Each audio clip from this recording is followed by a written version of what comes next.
Hello students, welcome back to my channel Shiksha competition. और last video में हमने unit 3 के काव्य शास्त्र के कुछ क्वेश्चन देखे थे और इसमें पाश्चात्य काव्य शास्त्र के महत्वपूर्ण क्वेश्चन थे बट रह गए थे उस टाइम। थोड़ी तबीयत ठीक नहीं है, आइए आपको आवाज़ देखकर पता चल ही रहा होगा, तो प्लीज़ आवाज़ के साथ तो आपको एडजस्ट करना ही पड़ेगा। क्वेश्चन बहुत अच्छे हैं इसमें। पाश्चात्य काव्य शास्त्र और यूनिट जो 4 है, यूनिट 4 के भी यहाँ पर वैचारिक पृष्ठभूमि से बहुत सारे महत्वपूर्ण क्वेश्चन यहाँ पर लिए गए हैं जो कि पेपर में यहाँ से आपको देखने को मिलेंगे। तो इसीलिए आप वीडियो को पूरा देखें क्योंकि दोनों चीज़ें इसमें मिक्स की गई हैं, लेकिन क्वेश्चन बहुत ही अच्छे हैं, पेपर भी मिक्स ही आने वाला है। ठीक है, तो इसमें पाश्चात्य काव्य शास्त्र और वैचारिक पृष्ठभूमि के हम क्वेश्चन देखेंगे। तो वीडियो को स्टार्ट करने से पहले प्लीज़ चैनल को सब्सक्राइब जरूर कर लेना। जिन भी बहन भाइयों ने नहीं किया है, काफ़ी सारे बच्चे देख रहे हैं, उनको ज़रूर फ़ायदा मिलेगा, लेकिन आप थोड़ा सा फ़ायदा क्या है हमारा भी कीजिए। तो प्लीज़ चैनल को सब्सक्राइब और लाइक ज़रूर करें। कमेंट में बताएं कि आपको वीडियो कैसी लग रही है। और आवाज़ के बारे में तो बिल्कुल कुछ मत बोलना क्योंकि मुझे पता है बहुत ज़्यादा ख़राब आने वाली है, आ ही रही है। तो चलें हम यहाँ से स्टार्ट करते हैं। आई ए रिचर्ड्स की दृष्टि में काव्य भाषा की विशेषताएं क्या है? तो आई ए रिचर्ड्स जो है ये पाश्चात्य काव्य शास्त्र के विद्वान हैं और इनकी नज़रों में काव्य भाषा की विशेषताएं क्या हैं? तो छद्म कथन की प्राथमिकता और रागात्मक अर्थ की प्राथमिकता, ये इनकी नज़रों में क्या है काव्य भाषा की विशेषताएं इन्होंने कही हैं। आई ए रिचर्ड्स की दृष्टि में जो काव्य भाषा की विशेषताएं वो है छद्म कथन की प्राथमिकता और रागात्मक अर्थ की प्राथमिकता। ठीक है, यहाँ से आप ध्यान देंगे, ये दोनों इन्होंने कहा है। अस्तित्ववादी चिंतकों में से किसने सुपरमैन की कल्पना की है? तो ये फ्रेडरिक नीत्शे ने कहा है। आप ये ना सोचें, आपने अगर प्रीवियस क्वेश्चन कर लिए तो बहुत अच्छी बात है, आपका रिवीजन हो जाएगा। इसमें प्रीवियस क्वेश्चन भी हैं और बाकी इसमें ऐड भी किए गए हैं, लेकिन प्रीवियस जो पेपर है उसके आधार पर ही ऐड किए गए हैं जहाँ से क्वेश्चन पूछे जाते हैं। तो सुपरमैन की कल्पना की है फ्रेडरिक नीत्शे ने। विभ्रम और यथार्थ भी बोलते हैं, इल्यूजन एंड रियलिटी, ये इंग्लिश के वर्ड है। इसके लेखक कौन है? कार्डवेल। कविता की भाषा विरोधाभास की ही भाषा होती है, ये किसने कहा है? तो ये कहा है क्लिंथ ब्रुक्स ने। किसने कहा है? क्लिंथ ब्रुक्स ने कहा है। द्वंद्ववादी तर्क की समीक्षा, देखो जो पाश्चात्य काव्य शास्त्र क्या है, सारे फॉरेनर हैं, ठीक है, सारे विदेशी लोग हैं। तो इनकी जो इनकी जो पुस्तक है उनका हिंदी और इंग्लिश दोनों ही नाम यहाँ पर बताए जाते हैं। ठीक है, तो और दोनों का ही नाम आपको 100% याद रखना है। अब सिर्फ हिंदी से काम नहीं चलेगा, कई बार इनका इंग्लिश वर्जन ही पूछा जाता है। ठीक है, तो इसका भी आप ध्यान रखेंगे। क्रिटिक का डायलेक्टिक रीजन, ठीक है, क्रिटिक का डायलेक्टिक रीजन, ये किसकी पुस्तक का नाम है? तो ये पाल सात्र। ठीक है, पाल सात्र की पुस्तक का नाम है। नेक्स्ट देखेंगे, कवि की दृष्टि से कविता की रचना प्रक्रिया पर विचार करने वाले पाश्चात्य आलोचक कौन है? तो ये हैं वर्ड्सवर्थ। कवि की दृष्टि से कविता की रचना प्रक्रिया पर विचार करने वाले किसने विचार किया है? वर्ड्सवर्थ ने किया है। टी.एस. एलियट की आलोचना की विशेषता में क्या क्या शामिल है? तो कविता आत्मगत अभिव्यक्ति से पलायन है और कवि काव्य का माध्यम भर है। ठीक है, ये एलियट की आलोचना की क्या है? विशेषताएं हैं। नेक्स्ट देखेंगे, अरस्तु के त्रासदी के सिद्धांत के अंग कौन कौन से हैं? तो अरस्तु के त्रासदी के जो सिद्धांत के अंग हैं ये कौन कौन से? कथानक, चरित्र और विचार, परियोजना। ठीक है, कथानक, चरित्र, विचार एंड परियोजना, ये इनकी त्रासदी के क्या है? सिद्धांत हैं। ठीक है, लॉन्जाइनस के अनुसार उदात्त का प्रमुख स्रोत क्या है? विचार है। सही अनुक्रम, ये सही अनुक्रम जैसे पूछे जाते हैं तो ये वाद यहाँ पर कुछ दिए गए हैं, संरचनावाद, इसके बाद यथार्थवाद, फिर अस्तित्ववाद और मनोविश्लेषणवाद, ये इनका क्या है? सही अनुक्रम है। किस आचार्य ने भावातिरेक को अनिष्टकर माना है? तो अरस्तु ने माना है भावातिरेक। ठीक है, इसको अनिष्टकर किसने माना है? अरस्तु ने। किसने भाव दमन को अनिष्टकर माना है? हॉरेस ने। किसने माना है? हॉरेस। संकलन त्रिय में किसकी गणना की जाती है? तो समय संकलन, स्थान संकलन और कार्य संकलन। संकलन त्रिय इनको क्या कहा जाता है? नेक्स्ट देखेंगे, जादुई यथार्थवाद के प्रतिस्थापक आचार्य कौन है? तो ये बुएलो है। ठीक है, जादुई यथार्थवाद के प्रतिस्थापक आचार्य कौन है? तो बुएलो है। उत्तर संरचनावाद के मुख्य विचारक कौन है? सास्यूर। प्रतीकवादी आंदोलन का उदय कहाँ पर हुआ? फ्रांस में होता है। जन्मकाल की दृष्टि से अनुक्रम आप देख लीजिए, यहाँ से आपको 2-3 दे करके या ज़्यादा 4 ऑप्शन दे करके आपसे पूछा जाएगा। प्लेटो सबसे क्या है, मतलब ओल्ड है, सबसे वृद्ध या सबसे पुराने हैं। अरस्तु तो इनके ही शिष्य थे, प्लेटो के। लॉन्जाइनस, कॉलरिज, जॉन क्रो रैनसम और आई.ए. रिचर्ड्स। ठीक है, ये जन्मकाल की दृष्टि से है। संवेदनशीलता का असाहचर्य किसकी अवधारणा है? तो ये एलियट की अवधारणा है। कविता कवि व्यक्तित्व की अभिव्यक्ति नहीं, व्यक्तित्व से पलायन है, ये किसने कहा है? तो टी.एस. एलियट ने कहा है। आप इनको क्वेश्चन को बार बार रिवीजन कर लेना, एक एक दो बार अगर पढ़ेंगे तो आपको अच्छे से याद हो जाएंगे। एक बार मैं थोड़ा ज़्यादा एक्सप्लेन नहीं कर पा रही हूँ क्योंकि बोलने में बड़ा ही क्या है, मतलब कठिनाई सी महसूस हो रही है, तो प्लीज़ एडजस्ट तो कर ही लेना, करना कर ही रहे हैं आप। लास्ट वीडियो में बहुत प्रॉब्लम थी। और काव्य को प्रकृति की अनुकृति किसने कहा है? तो अरस्तु ने कहा है। युग के अनुसार पिता पर अधिकार जमाने के लिए लड़की की अपनी माँ से प्रतिस्पर्धा को किस ग्रंथि के रूप में जाना जाता है? तो ये होती है इलेक्ट्रा ग्रंथि।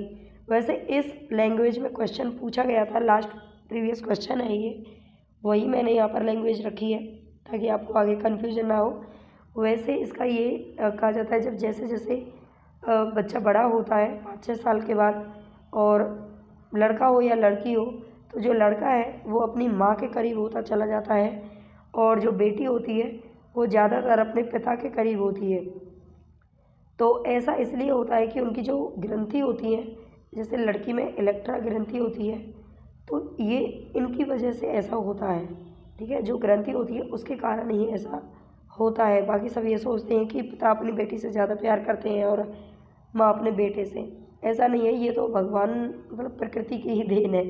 ठीक है, और कॉलरिज की काव्य संबंधी धारणा का प्रमुख आधार क्या है? तो जैववादी सिद्धांत है। कॉलरिज की जो काव्य संबंधी धारणा है उसका प्रमुख आधार क्या माना जाता है? जैववादी सिद्धांत माना जाता है। पाश्चात्य साहित्य चिंतकों के सिद्धांत, यहाँ पर मैंने कुछ सिद्धांत लिए हैं। पाल सात्र का कौन सा सिद्धांत है? अस्तित्ववाद। जॉब देरिडा विखंडनवाद। एलियट का निर्वैयक्तिकतावाद। क्रोचे का अभिव्यंजनावाद। ये आपसे पूछे जाएंगे मैचिंग में या सीधे तौर पर भी, तो इनको आप याद रखेंगे। रिचर्ड का संप्रेषण सिद्धांत। कॉलरिज का कल्पना। अरस्तु का विरेचन सिद्धांत। रूसो का रूपवाद। ये तो बड़े ही सिंपल है, कॉलरिज कल्पना, रूसो रूपवाद। ठीक है, अरस्तु का विरेचन सिद्धांत आप सभी जानते ही होंगे। ठीक है, तो ये हमारे यूनिट 3 में जो क्वेश्चन रह गए थे वो मैंने यहाँ पर लिए थे। बाकी यूनिट 4 जो वैचारिक पृष्ठभूमि है, यहाँ से कुछ मेन क्वेश्चन मैंने लिए हैं जो हर बार परीक्षा में पूछे ही जाते हैं, तो इनको भी आप जरूर देख लें। हिंद स्वराज के लेखक कौन है? तो महात्मा गांधी। व्यक्तित्व के प्रकारों का सिद्धांत किसने दिया है? तो यूंग ने दिया है। दलितों को पृथक निर्वाचक मंडल कब दिया गया था? 1932 में दिया गया था। अगर आपने हिस्ट्री पढ़ी होगी, जाहिर सी बात है पढ़ी ही होगी सबने, क्योंकि यूजीसी फर्स्ट पेपर में भी आएगी। तो पृथक निर्वाचक, ये पूना पैक्ट हुआ था, और जो डॉक्टर भीमराव अंबेडकर थे और महात्मा गांधी थे इनके बीच में। ठीक है, तो इनको पृथक निर्वाचक मंडल दिया गया था दलितों के लिए 1932 में। ठीक है, तो ये आप जानते होंगे, ये हिस्ट्री का नहीं बल्कि इसी यूनिट का क्वेश्चन है, तो इसको आप अच्छे से ध्यान रखेंगे। नव जागरण 2 संस्कृतियों की टकराहट से उत्पन्न रचनात्मक ऊर्जा है, ये किसका कथन है? तो ये रामस्वरूप चतुर्वेदी जी का कथन है। भारतेंदु हरिश्चंद्र से जो नवजागरण शुरू होता है वह नई परिस्थितियों में पुराने लोक जागरण का ही विकास है। ये किसने कहा है? रामविलास शर्मा जी ने कहा है। ठीक है, तो ये क्वेश्चन भी आप याद रखेंगे, परिभाषाएं याद रखना जरूर। व्यक्तित्व के प्रकारों का सिद्धांत किसने दिया है? ये 2 बार आ चुका है क्वेश्चन, युंग ने दिया है। अस्तित्ववाद का प्रणेता किसे माना जाता है? तो कीरकेगार्ड को माना जाता है। किसको? कीरकेगार्ड को माना जाता है अस्तित्ववाद का प्रणेता। ठीक है, वैसे ये सिद्धांत किसने दिया है अस्तित्ववाद का? अभी हमने देखा था लास्ट में। अस्तित्ववाद का पाल शास्त्र के नाम से जुड़ा हुआ है इसका सिद्धांत। ठीक है, लेकिन इसके प्रणेता माना जाता है कीरकेगार्ड को। दोनों डिफरेंट क्वेश्चन है, तो कंफ्यूज मत होना। मदन मोहन मालवीय ने किसके पक्ष में अंग्रेजी में पुस्तक लिखी थी? तो देवनागरी लिपि के पक्ष में लिखी थी। फोर्ट विलियम कॉलेज से बहुत क्वेश्चन पूछे जाते हैं, यहाँ भी पूछे जाएंगे और हिंदी साहित्य में भी पूछे जा सकते हैं यूनिट 2 में, तो इनको आप ध्यान रखेंगे। जो मेन क्वेश्चन है, इस कॉलेज के जो प्राचार्य थे, यानी कि प्रिंसिपल बोलते हैं प्राचार्य को, जॉन गिलक्राइस्ट थे। इंग्लैंड से नवागत अंग्रेज अफसरों के प्रशिक्षण की व्यवस्था यहाँ पर थी। ठीक है, इंग्लैंड से जो भी अंग्रेज अफसर आते थे उनको प्रशिक्षण दिया जाता था हमारी भारतीय भाषाओं में। ठीक है, आधुनिक भारतीय भाषाओं की जानकारी दी जाती थी। इसकी जो स्थापना 1800 ईस्वी में हुई थी और यह इसमें हिंदी, मराठी, गुजराती, तमिल आदि देसी भाषाओं में पुस्तक यहाँ पर क्या की जाती थी? ट्रांसलेट की जाती थी, अनुदित होती थी। ठीक है, अनुदित यानी कि उनका अनुवादन किया जाता था। किस बात को लेकर महात्मा गांधी और डॉक्टर भीमराव अंबेडकर के बीच मतभेद था? तो अलग मतदाता सूची। वही जो भीमराव अंबेडकर थे वो दलितों के लिए अलग निर्वाचक मंडल की क्या कर रहे थे? मांग कर रहे थे, जो कि 1932 में बना दिया गया था। ठीक है, इसी को लेकर इन दोनों के बीच में मतभेद था, विवाद था। इस्लाम और आधुनिक भारत, ये पुस्तक किसकी है? तो मुकुट बिहारी लाल की है। भारत में अल्पसंख्यक संबंधी कौन से 2 प्रावधान भारतीय संविधान में लिखित हैं? तो भाषाई और धार्मिक। ठीक है, धरती के इस छोर से उस छोर तक मुट्ठी भर चावल लिए दौड़ती, हाँफती, भागती, तलाश रही हूँ निरंतर अपनी जमीन, अपना घर, अपने होने का अर्थ। ये पंक्तियाँ किसकी हैं? निर्मला पुतुल की हैं। किसकी हैं? निर्मला पुतुल की। पहली स्त्री आत्मकथा कौन सी है? अबलाओं का इंसाफ। ये किसके द्वारा लिखा गया? स्फुरना देवी के द्वारा लिखा गया। स्फुरना देवी, ये नाम आप ध्यान से देख लेना। नेक्स्ट देखें, हीरा डोम की कविता हीरा डोम की कविता अछूत की शिकायत कब और किस पत्रिका में छपी थी? तो ये 1914 में छपी थी, सरस्वती पत्रिका में। ठीक है, प्रीवियस क्वेश्चन पूछा गया था तो उसमें सही गलत था कि हीरा डोम की कविता 1905 में छपी थी। ठीक है, 1905 में सरस्वती पत्रिका में छपी थी। तो इसका आप ईयर और ये पत्रिका दोनों ही याद रखें। सरस्वती में तो छपी थी लेकिन 1905 में नहीं, बल्कि 1914 में छपी थी। मैंने आपको करेक्ट करके यहाँ पर क्वेश्चन बताए हैं। उत्तर आधुनिकतावाद में किस किस के नाम से नाम प्रमुखता से जाने जाते हैं? तो ल्योतर, ये तो इसके क्या माने जाते हैं? मतलब सच्चे, है ना, सच्चे इसके जो करता है वो माने जाते हैं। बाकी Paul de Man, Nietzsche, Foucault, Jacques Derrida, ठीक है, ये इसमें आते हैं, उत्तर आधुनिकतावाद से जुड़े हुए आचार्य हैं। नेक्स्ट देखेंगे, मार्क्सवाद के 3 अनिवार्य घटक कौन से हैं?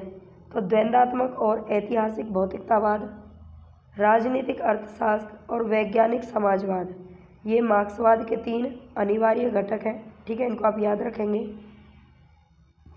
आज संसार में बड़े बड़े आंदोलन और क्रांति का युग है, उनको समझना उतना ही ज़रूरी है जितना कि हम संसार की उन्नति में अपना हिस्सा बटाएं, इसलिए कि हमें आज़ादी की लड़ाई लड़ने में मदद मिले। ये किसकी पंक्तियाँ हैं? तो डॉक्टर लोहिया ने ऐसा बोला था। इनका नाम भी इस यूनिट में बहुत अच्छे से जुड़ा हुआ है और यहाँ से क्वेश्चन पूछे जाते हैं डॉक्टर लोहिया से, तो आप ये याद रखेंगे। ठीक है, व्यक्ति की राजनीतिक स्वतंत्रता के लिए चौखंबा योजना किसने प्रस्तुत की थी? तो ये भी डॉक्टर लोहिया ने किया था और इसी के अंतर्गत राजनीतिक शक्तियों का विकेंद्रीकरण किया गया था। ठीक है, ये डॉक्टर लोहिया ही है जिन्होंने चौखंबा योजना शुरुआत की थी। तो ये हमारे इम्पोर्टेंट क्वेश्चन थे जो हमने लिए। बाकी आप प्लीज़ चैनल को सब्सक्राइब करे बिना मत जाना। ठीक है, रिक्वेस्ट है आपसे, सभी चैनल को सब्सक्राइब और लाइक कर देना ताकि थोड़ा सा देखो बीमारी में भी क्या है, जो यूट्यूबर हैं वो अपनी वीडियो बनाते हैं, ठीक है, ताकि ये तो पढ़ाई की वीडियो मुझे बनानी ही थी। मुझे कल भी बड़ा बुरा लग रहा था कि मैं वीडियो नहीं दे पाई, टाइप तो हो गई थी लेकिन रिकॉर्ड नहीं कर पा रही थी। लेकिन आज मैंने जैसे भी करके दवाई वगैरह लेके सब कुछ मैनेज हम कर रहे हैं, तो प्लीज़ थोड़ा सा आप इसका ही मतलब इसी मेहनत को आप समझ लेना और सब्सक्राइब ज़रूर कर लेना चैनल को। और जिन्होंने कर लिया है उनका दिल से बार बार मैं आपको धन्यवाद देती हूँ। जिन्होंने किया है सभी आप इस चैनल से जो जुड़े हैं उनका बहुत बहुत धन्यवाद।